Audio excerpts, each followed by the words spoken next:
exercise. Okay, let's start in verse 1. Ipadayon si Pablo sa pagpanaw ngadto sa Derbe ug sa Lestra. Dito may nagpuyo nga usa ka tinun-an nga ginganlag Timoteo. Ang iyang inahan usa ka magputuo nga Hudiyo apan ang iyang amahan Grego. Gidahig si Timoteo sa tanang kaigsunan sa Lestra ug sa Iconio. Buot ni Pablo nga pakuyugon kaniya si Timoteo busa. Gituli niya si Timoteo. Gibuhat niya kini kay ang tanang Hudiyo nga nagpuyo dito na baluman nga Grego ang amahan ni Timoteo. Ang Diyos magkapanalangin siyang pulong. So this is the second missionary journey of Paul. Ikaduha na ning panaw sa pagpadangat sa pulong sa Ginoo sa mga missions nga ginapabuhat ni Lord sa iya ha. Kumatod pa abot siya sa Derbe ug sa Lestra. Ang Derbe ug Lestra is a city of Lycaonia. Syudad ni siya sa Lycaonia. So dito siya syudad unya na ako no isa kabatan na tinon ang nagalag si Timothy, ang iyang mama Hudiyo pero ang papa Grego. And then nabawan nga si Timoteo is believer na siya pero ang nag-mentor nag-ayo si Pablo. So gidahig si Timoteo sa tanang kaigsuonan sa Lestra ug sa Iconio. So naay mga naigibatan-on nga sa gitugyan or Google niya ang kinabuhi sa hatag og panahon sa pagtuon sa pulong sa Ginoo pag-uban-uban sa mga alagad si Ginoo. So si Pablo buot niyang pakuyugon si Timoteo pero part sa requirement is tulion sa yun kay bisan sa Old Testament kung dili magpatuli ang bisan kinsang Hudiyo is kontra sa Ginoo because that's part of God's command. Ang pagtuli to be circumcised or circumcision is a command, not a requirement. Oh. So ganaa siya ipasabot ana nga kinahanglan tulion jud ang tanang tao sa tibok kalibutan. Philippines is requiring circumcision sa tanang mga laki. O wala nakabalibad si Timoteo because kung gusto kita mosulod sa Ginoo, the requirements, the commands of the Lord must be followed o dili wala ta katungod magsupang ana. So sa ilang pag-agi sa mga kalungsuran, ilang gitugyan ngadto sa mga magtutuo ang mga lagda nga gikauyunan sa mga apostoles ug sa mga kadaguan sa simbahan dito sa Jerusalem o himangnuan sila sa pagtuman ni ini. So taon to taon sila nag-adto silang grupuhan ni Pablo uban na si Timoteo. So town to town, instructing the believers to follow the decisions made by the apostles and elders in Jerusalem. Gidasig nila ang mga believers nga mosunod sa decisions nga gihimo sa mga apostoles ug sa mga ansyano sa Jerusalem. So ingana nga na ay mga katawhan or alagad si Ginoo nga nagpagamit gyud ni adto sa laing lugar para gyud makapalig-on sa katawan sa Ginoo. So the churches in verse 5. So the churches were strengthened in their faith and grow larger every day. So tungod nila ni Pablo, sa ilang team ni Pablo, ni Timothy sa kauban niya, the churches were strengthened. Ang mga kaiglesiyahan nga ilang nangatuan na nga lig-on sa ilang pagtuon. Ilang mga pagtuon na lig-on. So naadyoy natamna na sila pero kinanglan gyud nga ay kanang pagidifal pa. Kay di ba ngani man gud na siya og sa atong literaron sa Human limpyuhi, nalimpyuhan sa kuan nga sagbot either daruhon or lampasan. Kung matamna na dili pa sabot nga imo nabiyaan. Kay tubo pa ng sagbot, fertilizan pa na, abunuhan pa na niya, na apay pesticide sprayhan pa na siya. Continuous ang continuous ang trabaho, dili ka isara. Ug matod pa nga sa gibuhat nila ni Pablo uban ni Timothy nga nakadugang sa ilang team, the churches were strengthened in their faith and grow larger every day. So mas maayo gini maka full time gid no kay walay babag nga matrabaho na sa dito speakers. Maka-focus dito sa platos Ginoo. Muna itawag sa una full time. Pero kung naitrabaho karon wala gina it's about time management. So na-strengthen sila, nalig-on sila, matud pa ang busa ang mga simbahan na nalig-on sa pagtuo ug nagdugang ang ilang gidaganon matag adlaw kay naamay nang encourage. So dili di ay ma-strengthen kung wala po'y pagabuhaton. Naay Christian lagi pero kamusta man strengthen na ma? Lig-on na ba? Or lig-ununon ba? Kanus ato na sa isay nga na-strengthen ang churches ang kaiglesia sa diyang nag-workout sila ni Pablo o iyang kauban. Lain na po nila nga grupo. Lain man tong grupo sa atong the first 12 disciples in Jesus. Lain man ang mga assignments, lain man ang mga kining team. Namatod pa din nga isa-isa gyud nga nalig-on sila, and let's open our Bible Romans chapter 1 verse 11. Romans 1:11.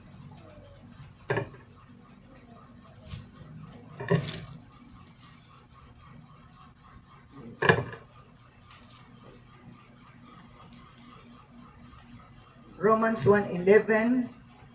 Ingon dinhi si Pablo, for I long to visit you so I can bring you some spiritual gift. Gusto ni Pablo nga mabisita sa taga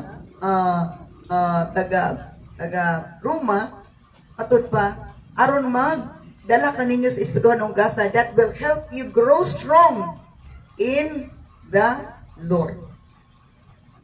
Gusto ni Pablo ma-impart sa katawan nga iyang pag-alihan ang espirituhan ng gasa para magamit na. Amen. Ug ma-enjoy na ito magamit. That will help you grow strong in the Lord. Ang sabi ni mga gasa? Gasa sa pagtudo, gasa sa pagpropesiya, gasa sa pagpamuhat sa bulaton si Ginoo. Manang bunga. Gasa.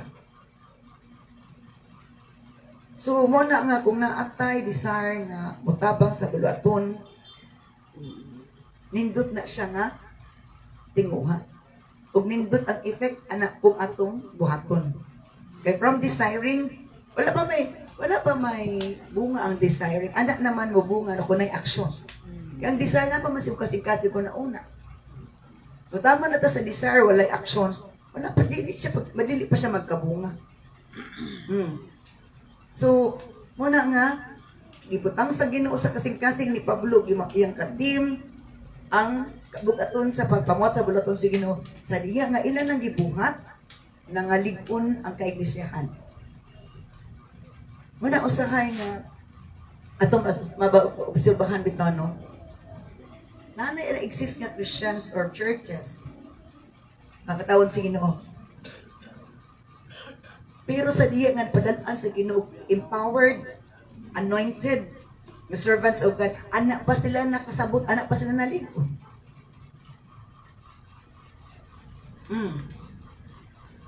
Inga na siya. So, ano na itabo? Na-strengthen sila in their faith and grow larger every day. Okay. Gusto ni Lord nga malig-on jud ta. Kaya kung malig-on ta, dili ta basta-basta matumba. Amen. Dili ta basta-basta ma-discourage, dili ta basta-basta muundang. Kaya, for example, kita man siguro ta og mais nga tanong. Or mais or humay. Sa mais og humay nga punuan, asa may dali maibot? Kung ito nimo, asa may dali maibot anang mais nga tanong o humay nga tanong? Humay kay gamay raman ang gamot. Ang mais is Naidago-dago gamay. Wan. So, ipas nga ni abot man ng istorya. Nga nang ibot ang istorya. Tungod kay, ang gamot, muimot tiglom sa ilalom para dili basta lukat, dili basta maibot. Kinanglan, matudluan tag insakto, nga mugamot ang pagtugpagsalig, dili ang pagduha-duha o kabalaka. Dili ta mo salig sa atong trabaho, dili ta mo salig sa atong abilidad, atong position aning kalibutana. Kung mosalig ka na, dali ra kay na ito. Pero mosalig tas Ginoo, dili na basta-basta maibot atong pagsalig pagtuos Ginoo.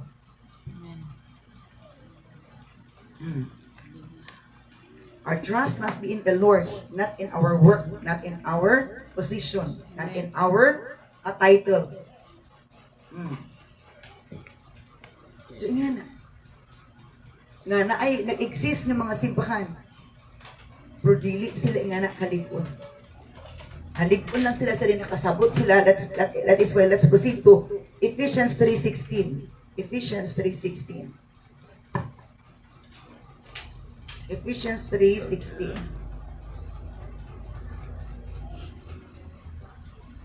Magsugod na natin sa verse 14.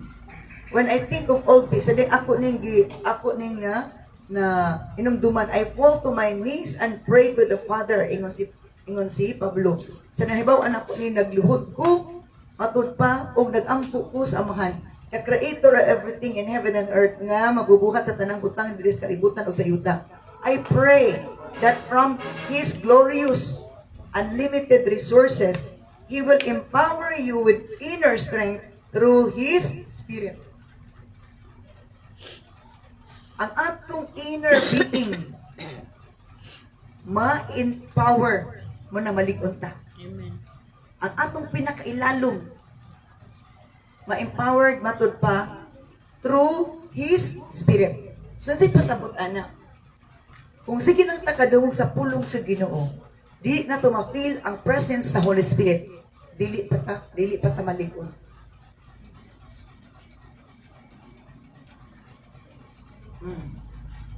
Mag-uga.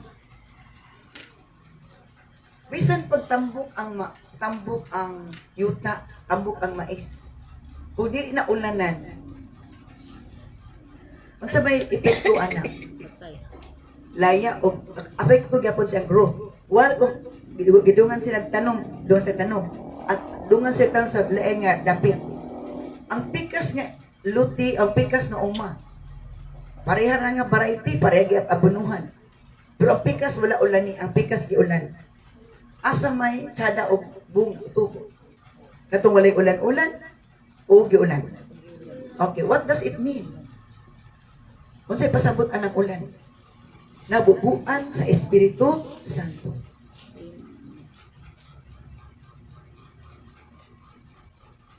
Muna nga, nato ang gasa sa Diyos sa iglesia, the apostles, prophets, teachers, pastors, evangelists, to equip the church, masangkap para malig-on. Kay naay wala sa isa ka gasa sa Diyos ang ito pikas. Pero pwede nga maayo siya sa teaching.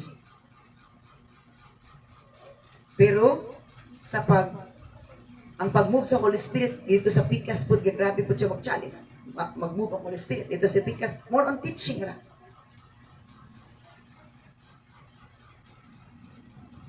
Wala nila na-feel ang movement sa Holy Spirit, ang empowerment sa Holy Spirit.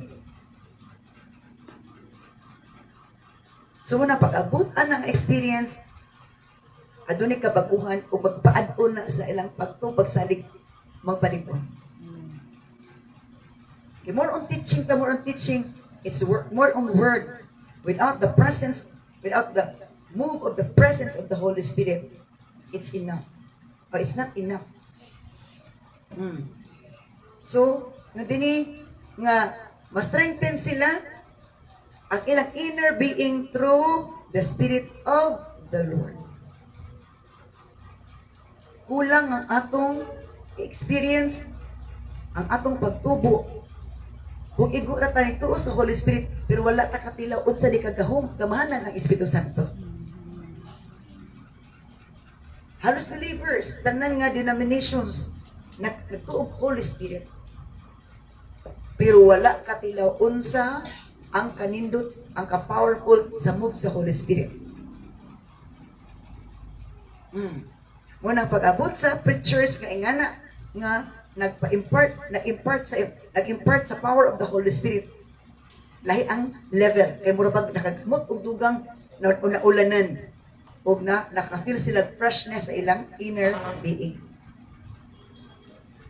That is why isa to, ang kining lima gasa sa iglesia kay magtinabangay. Kay lain-lain og gifts. Lain-lain og specialization sa gifts. Dili pwede nga isara. O, 5. Lain-lain og function, lain-lain og strength ani. Ingana gyapon sa body of Christ. Walay makahinambog nga. Kung led ka sa Holy Spirit, di mahinambog nga, ako ra kina. We need other ng mga alagad si Ginoo nga magtabang para paglingkod sa iglesia. Dili ta pwede nga kitara. That is not from the Lord kung inato-ato ragatua. Sumatod pa din they grow larger every day na ay nakadugang kada adlaw because kato nakatilaw sa presensya sa Ginoo, kato nakasabot nga ingana mo testify to o mag-invite to. Hindi ka to pa na-invite ka nakasad, mag-invite na po. Ingan na siya. That is why gusto ni Lord nga naatay na buhat o naatay na ay nahitabo sa itong kinabuhi. Aron i-share na ito ang mga pangitabo sa itong kinabuhi. Ito sa uban. Aron nga sila makasabot o gusto silang o gusto, magtingwa sila nga ma-experience mo nila imong experience. We have to invite people to join experiencing the presence of the Lord, knowing His truth. So what did we next in Acts chapter 16 verse 6? Next, Paul and Silas traveled through the area of Phrygia and Galatia because the Holy Spirit had prevented them from preaching the word in the province of Asia at that time. So sunod ko no nga adlaw si Pablo si Silas ni travel na pud kuno dito sa area sa Phrygia. Ang Phrygia matod pa a large province of Asia Minor and Galatia. O province of Asia kapuna. Travel through the area of Galatia because the Holy Spirit had prevented him from preaching the word in the province of Asia at that time. So na mga area nga pwede rang labyan kay murag walay leading ang kinungadana. Kay murag walay nagkinanglan. Close ang door, anak. Dili pwede nga magwalit sa close ang door. Mas dadat magwalit sa open ang doors. O matod pa, then coming to the borders of Mysia, matod pa, or Mysia, headed north for the province of Bithynia. So gikan atong border sa kuan sa Mysia, ni adto na po sila north sa province of Bithynia. But again, the Spirit of Jesus did not allow them to go there. Na ay mga plano, natay plano ang nagdapita. Atong plano. Pero ang Spirit ingon sa ayaw lang sa dito. Na mga pananingan, ayaw lang sa dito. Natay plano nga ang nagdapita, pero ang Espiritu Santo, in verse 7, wala ni sugot. Pag-abot nila sa tutlanan sa Mysia, muadto unta sila sa lalawigan sa Bithynia apan gidid-an sila sa Espiritu ni Jesus. Busa milatas sila sa Mysia og mipadayon ngadto sa Troas. Ni adtong gabiuna pinaagi sa panan-aw nakita ni Pablo ang usa ka tawo nga taga Macedonia nga nagtindog og naghangyo kaniya nga nag-ingon, dali nga ri sa Macedonia og tabangi kami.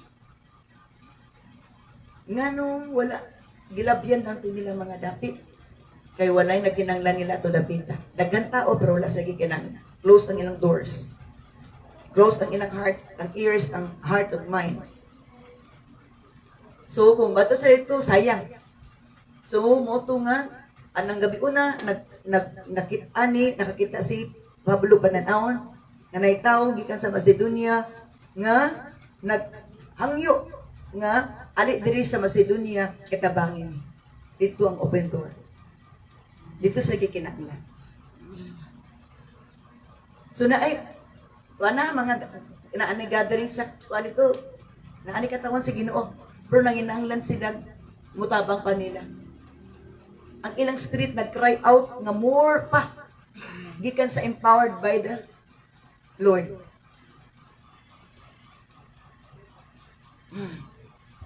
So nga na, di nga dili ta pwede nga denominational kaayo.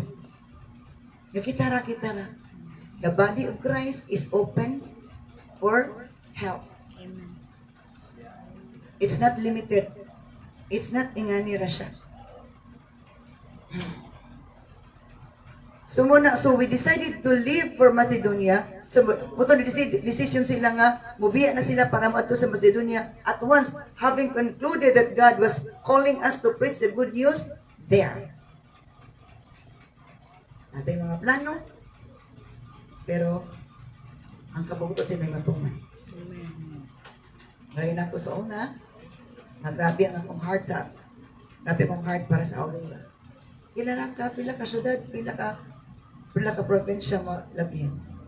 Because there's an open door in Aurora. We need to hear the voice of the Lord. And we need to obey the instruction of His voice. Kaya si Lord, kung ma-disobey siya, hindi siya malipay. Kung hindi siya malipay, wala tayong kalina, wala tayong kalipay. I-close po niya tanan. Kung ma-disobey ta, i-close niya tanan mo nang magulanon ta. O ito, punutas panghupaw. Kanaantay ihikaw. Punutas panghupaw, kanaantay ihikaw. Ana. Okay. So, muna nga, kinangnan masait ta. Umoto nga, dito man sila sa baybayin sa Troas, matapos sa verse 8. So, we boarded at a boat at Troas and sailed straight. Sa verse 11, kung bibiya kami sa Troas sakay sa linayagang sakayan og midiretso sa Montres, Tracia, ug sa pagkasunod adlaw pag ngadto sa Neapolis. Gikan dito miadto kami sa Filipos, ang kinadak ang syudad sa distrito sa Macedonia nga kolonya usab sa Roma. Kay ang Roma dako man matod pa distrito sa Malinya.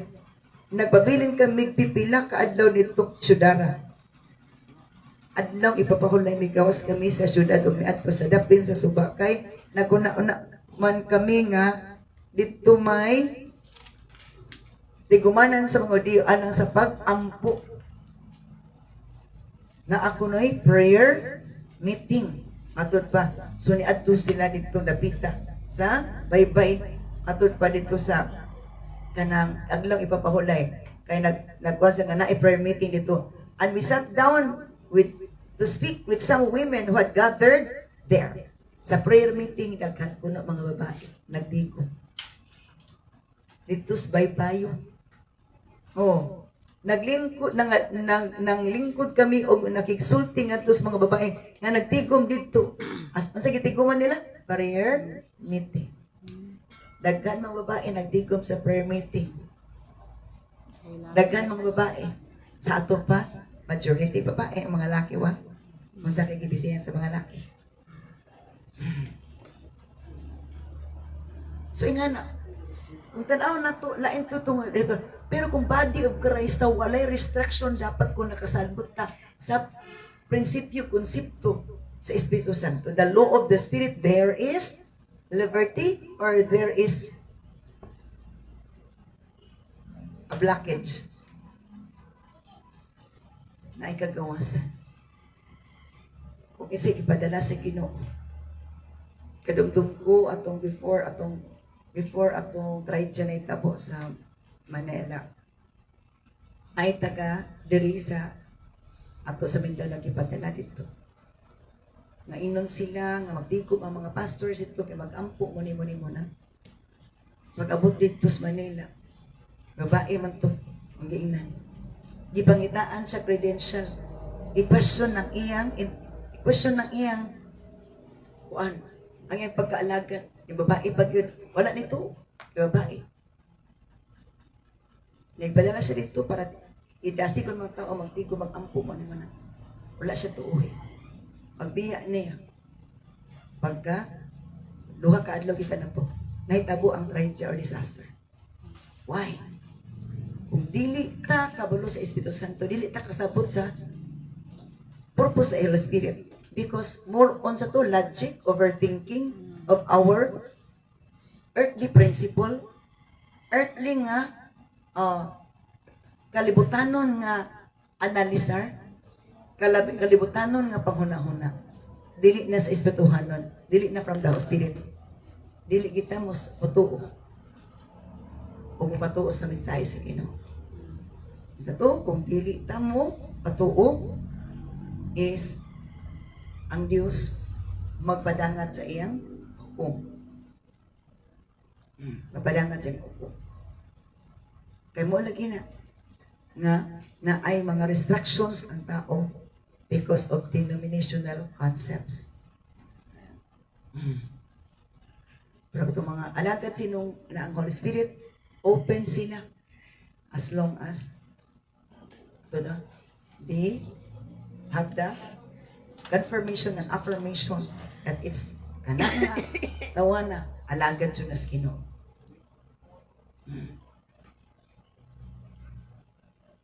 So, ito nga, na i-permitting daling ko siya. One of them was Lydia from Thyatira, a merchant of expensive purple cloth who worshipped God. So, isas mga babae dito nagtapok para permitting na si Lydia, nga negosyante o panapton nga mahalon. Umatod pa, nga nagsimpa na sa Ginoo. As she listened to us, samtang naminaw si Lydia, kanila ni Pablo nga yung team. The Lord opened her heart. Samtang si Lydia namati sa gipangwali nila Pablo, ang Ginoo nag-abre sa iyang kasing-kasing and she accepted what Paul was saying. Gidawat niya ang mga mensahe nga sulti ni Pablo gagikas Ginoo. Madinawaton siya. Eh pwede malagi na ito maminaw na ta, pero dili madawat sa mensahe. Pwede naminaw ra, pero dili madawat sa mensahe. Kaya parang anak na mo dawat kung pabor sa iya ka. Dili ka ni pabor, pang-review ka ni, adik mo dawat. May mo relate sa naigo sa uban, pero siya na gani maigo, di naka-relate, di na magilom-hilom ra. And matud pa, verse 15,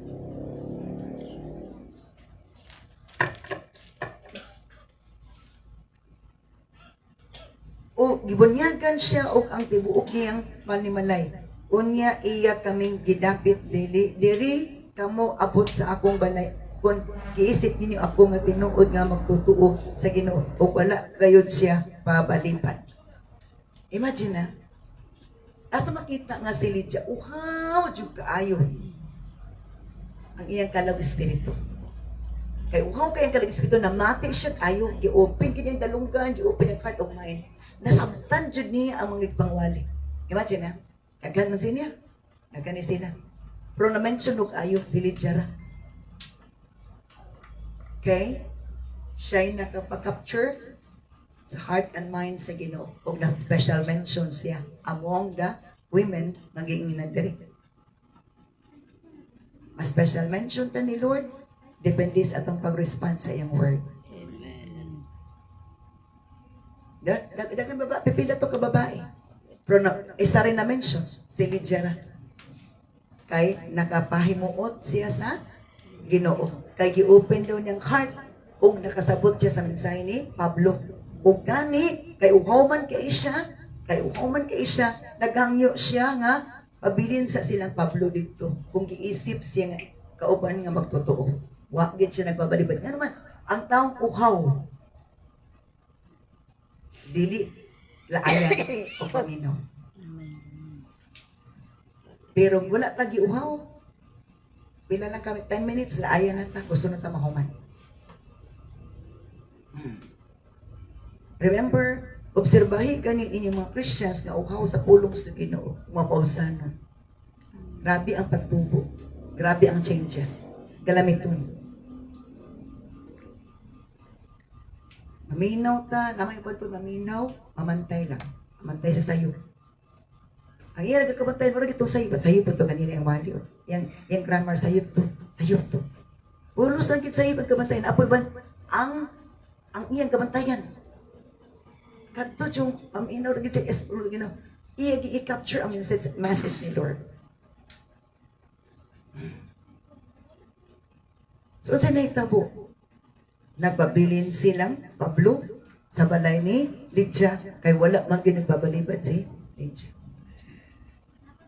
Asa nagsugod to ilang pag-meeting, pagkita ay sa prayer meeting. Kay ang tinuod nga anak sa Ginoo, sinabot mo in the spirit, bisag permiro niyo nung kita, kung pareha mo ang espiritu sa Ginoo na ninyo, na anato, magkasinabot na. Kaysa pila nakatuig nga nag-uban, pero dili mo parang spirit, kay nga naman, lahi nga espiritu nga naas imuha, di mo magkasinabot. Yes. Ngayon na. Christian, pero nga nung dili mo magkasinabot eh. Dili mag-bear witness ang inyong spirit. Sabot, Bisaya, English pa. Dili mo magkasinabot, kay lahi ang espiritu. Lagi something.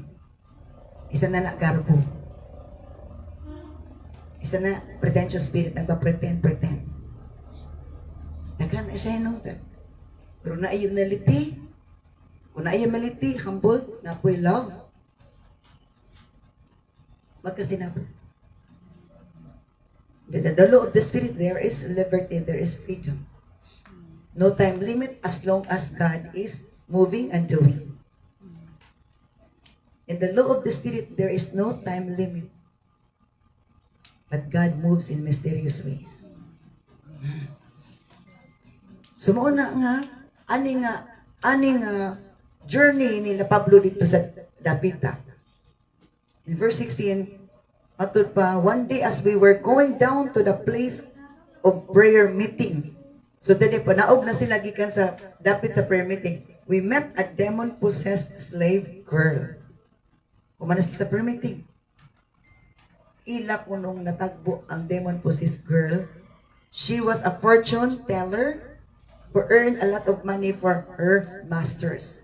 Kung sa doon ipasabot, ano nga versikulo, sakit kinno, ang fortune teller, ang mananagna, ang demon spirit mo oy na aniya. Aron makapanagna siya. Asa dapit, nag-possess ang demon spirit sa iyang mind. Nga makatag sa kinaang po'y mga CI agent niya nga mo ni. Muna makatagna po. And then nagsunod-sunod ko ni Pablo and the rest of us. Nagsunod-sunod dyan ko itong demon-possessed babae nga manalagna. Matud pa nga kuan. Babae nila Pablo na uban-uban na sunod-sunod. And then nagtsingkit-tsingkit pag babae. These men are servants of the Most High God. Giwali pa ganyan nga. Muna yung mga alagad si Ginoo sa labay. Muna yung mga alagad sa labaw makagahong nga Diyos. And they have come to tell how to be saved. Grabe, no? Batay ta. Nagwali ang babae nga manalagda. Sada ang giwali niya. Gi-introduce si Pablo, yung grupo nga. Muna yung mga alagad, sige, labang makagahong Ginoo. Nianhi sila, nianhi sila para pagsulti, para pagsulti, unsaon, nga maluwas. Na ay sinultian nga maayo, pero ang spirit niya dili maayo. Or maayo ay ang gisulti no, maayong giwali, pero ang spirit daotan. That is why we should be careful. Na ay mga tao nga maayo kay mosulti, biblical ang gisulti, pero ang spirit not good.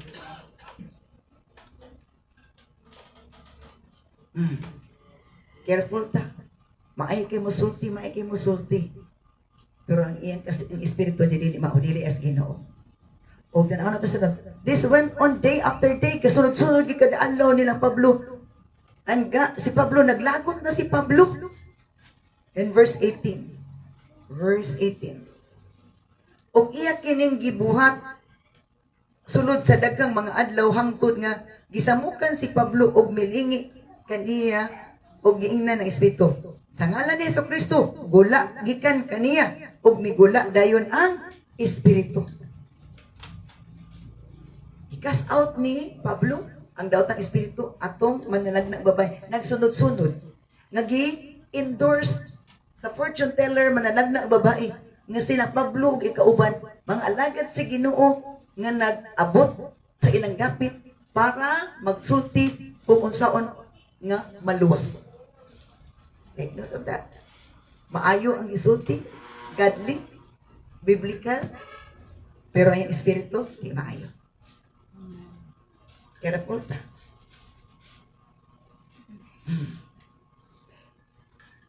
Muna gitawag nga, mini nga, magbawali. Maayo yung giwali, pero ang espiritu di maayo. Kaya so, girebuke ni Pablo nga mugawas ang espiritu nga naa kaniya o pagka gawas na ulian ang babae nasuko iyang agalon kay di naman kasapi tungod niya. Gisumbong dayon ang agalon dito sa ilang dapit before the authorities at the marketplace ug nagubot muotong gipadakop si Pablo si Silas ug muotong nga na gikulata si Pablo si Silas matud pa sa verse 22. Asa na tani? Nudlo sila sa mga pagtulunan nga gi-accuse din sila ni Pablo. Gingon sa mga kadakuan nga nudlo sila nga sa pagtulunan nga supak sa atong balaod ug gidid-an kitang mga Romanon sa pagsunod niini. Miapil ang mga tao sa pagdagmal kanila ug gigisi sa mga opisyal ang mga bisti ni Pablo ni Silas ug misugo nga bunalan sila. Human sila bunali pag-ayo, ibilanggo sila o gisugo ang kwartya nga kandaduhan pag-ayo ang bilangguan. Moto hinungdan na napreso sila. Because nasuko ang demon spirit nga nakagawas. Nasuko. Gamit na yun sa kaaway na po ang mga nas otoridad. Unya, nilaban sa ila. Napreso si Pablo si Silas. Gibunalan pagit sila, grabe ang ilang sanina gihubo. Pero wala sila kabalo nga ang Dios naguban lang Pablo ni Silas. Motong pagkagabi nag-awit sila, nag-ampo sila Pablo si Silas. Ang ilang kanina, ang ilang mga gapos, pati ang purtahan sa prisuhan, giabrihan nila. Na mga panahon nga maayo kitang wali-wali. Daghang nagidahitabo milagro. Ang yawa nasuko. Nasuko ang yawa. Nasiya gipuhat. Pero wala siya nagbalampuson kung kita mapadayon sa gitulo sa Ginoo nga mapadayon og ampo, mapadayon og dahil. Taliwala sa sitwasyon nga murag naa sa negatibo. Muna nga na-adjoy akong kaymuan ang pag-ampo pagdayeg ngadto sa Ginoo. Di natundangon ang panagtigom sama sa gibuhat sa banato pa sa Hebrew chapter 10 verse 25. Ang uban undang na tag prayer meeting, undang na tag ampo, undang na ta. Kinsa may kung maingon ta ana bitaw, kung ana ato sinultian, dili na sa Espiritu Santo, iya diyan lain nga espiritu. Anything nga muhumong sa tungon na una nga against sa gisugo sa Ginoo, di diyan na iyas Ginoo. Ug ang yawa ra kay malipay ana. Ginangnan nga maminaw jud ta sa Espiritu Santo. Kay gusto niya nga malig-on ta dili ta maluya mapukan. Amen. Kung magpaduol tas Ginoo, is mukamot motubo atong kamot. Ug sa di matubo, molig-on. Amen. Pero kung pikas ta maminaw, ginayhinay tayo nag-ibot atong gamot. Hangtod nga kung maibot ang gamot, matumba dili. Matumba. Wala dahil. Nga kung matumba, unsa na may tsura sa tanong nga natumba, nalaya na, hangtod mamatay. Muna nga, tingala dahil ka, laya nagsinultian. Di ba ang mga taong laya na pagtupasar, negatibo nagsinultian. Pero sa wala pa nalaya, pagtubag sadig na ikaris, brushit ang dako niya, green, gwapo kay sanan. Gwapo sinultian, gwapo tanawon. Pero once gani nga nanay, something negative, nakasulod ng kaaway. Kunya atong gipadayon gyapon to pasulod ang kaaway. Wala gid na nagbabubo sa tubig sa Espiritu Santo, sa pulong sa Ginoo sa Espiritu Santo, delikado. Mo nang daghan Christian, ingana ang kahimtang, tinuod lang. Christian, pero nganong negatibo ang sinultian? Kinalaos na din ilang dahon. Ginahinay na, lukat sa yawa, o daghan ng gamot na ibot, o munang, tingnan nakadagan naman na ibot ng mga, daghan naman na sinultian di maayos. O dili, posible dili. Ingan na siya. That is, we need to be able to know the truth and stand in the truth and act on the truth. Obey the truth. Kaya kung dili na ito nabuhaton, ang yawa is kisi-kisi yun. Nagahulat. Kanos atama, lukapa. Pero damor ta mudutot sa Ginoo, damor siya kadlok. Kaya kapalig-on. So naara sa ato Are we on the side sa magpalig-on? Or nata sa side nga gakaluya?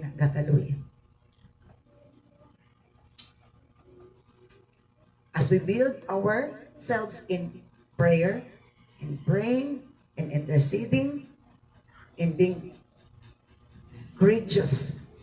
Di sa mga bulaton, nga ginababot si Ginoo sa to, do not grow weary in doing good. Si Pablo gapon ayaw kaluya sa pagbuhat og maayo. Ang pag-appeal permitting, pag-appeal sa mga bulaton si Ginoo, that is doing good. And we should not be weary on doing it. Dili laro ka makaluya sa pagkutana. Why? Kaya na ba nagkaluya? Wala na yun, nagpadayon. Higit sa may alkansi, ang niun lang or nagpadayon? Ang niun lang. Dili ta magpapekto sa decision sa uban because individual ta nga mga tubang sa Ginoo. Hallelujah. We should have a firm decision, a right and firm decision at all times. If not, kuyaw atong kaibtang. Kaaway na sa palibot, nagtanaw siya. Murag, hapit na ni mo sa panig na ko. Ingan po ng, I'm not layo-layo, kini, pero di ko basta-basta makapanani. God, there are two sides or two forces nga gatanaw sa ito. Ang Ginoo, ang yawa. Duha ra kabuk ang kaka-excite. Mag-follow tas Ginoo, ang Ginoo mo ma-excite. Kung murag lain na to kan ang yawa man mag-excite. So how we make God excited in our lives daily? Diyon sa nato paghimo sa Ginoo ma-excite ang Ginoo sa to. Nagapay mo tas Ginoo. It depends in our action and decision. Decision and action. Hallelujah. Let us pray for His word. Thank you so much, Lord, sa imong pulong at Diyos ngayon magipabati ka ng karong gabi una. Siluwi ka to sa mga miling nga dugo. Aminaw, chud me, Lord. Open among heart. Open among ears, the gates. And open among heart and doors, mind and doors. Open pa among eyes, O Lord God, to hear, to read your words. Open our mouth to speak your praises, O Lord God, and to thank you for what you have done in our lives, O Lord. Sanctify and bless your words, O Lord God. Ang ipadangat ka na mo through kay Pablo. Hallelujah. Ang gigamit mo pag-ayo nga ma-strengthen ang churches, O Lord God, o ma-rebuke, O Lord God, ang mga spiritus sa diviners, O God, or fortune tellers, O Lord God, nga nagwali kunuhay. Apan dili ang ilang espiritu gikan kanimo, O Diyos. Gikan sa nautan. Hallelujah. Kay aron lang, O Lord God, to confuse the people, to distract the servants of the Lord.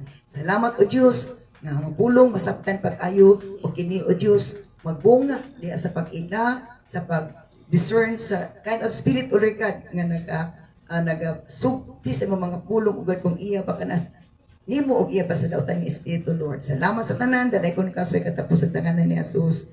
Amen. Hallelujah. So ato